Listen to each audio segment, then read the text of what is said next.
புனித ஏப்ரல் 30 புனித 5ஆம் பத்திநாத திருத்தந்தை. பிறப்பு ஜனவரி 7, 1504 இத்தாலி. இறப்பு மே 1, 1572 ரோம்.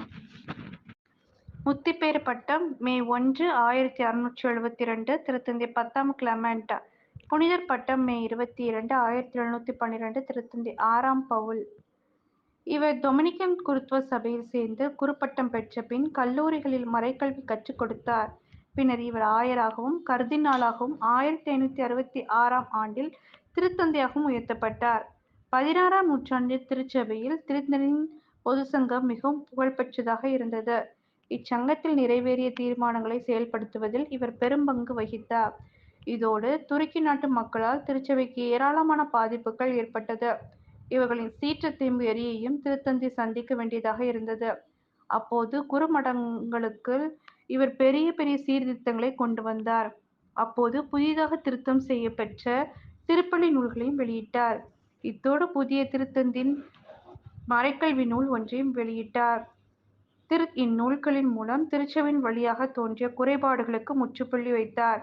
இவர் நோயாளிகளுக்கென்று பல மருத்துவமனைகளை கட்டினார். உணவின்றி தவித்து வறுமையில் வாடுவோரின் கண்ணீரை துடைத்தார். இதனால் இங்கிலாந்து அரசி முதல் எலிசபெத்திடமிருந்தும் இத்தாலி நாட்டு அரசன் மாக்சிமிலியானிடமிருந்தும் ஹாலந்து நாட்டிலும் துருக்கியர்களால் கடும் போர் மூண்டது. இந்த போரின் மூலம் வந்த கடுமையான எதிர்ப்புகளை தைரியத்துடன் சந்தித்தார். இதனால் ஒரு பெரிய கடற்படையை திரட்டி லெப்பாண்டோ என்ற வளைகுடாவில் துருக்கியர்களோடு போரிட்டு வெற்றியும் பெற்றார். இறைவனோடு இடைவிடாமல் பல மணி நேரம் இணைந்து ஜெபித்த திருத்தந்தை திருச்சபையில் பல சீர்திருத்தங்களை கொண்டு வந்து அதில் வெற்றியும் பெற்றார்.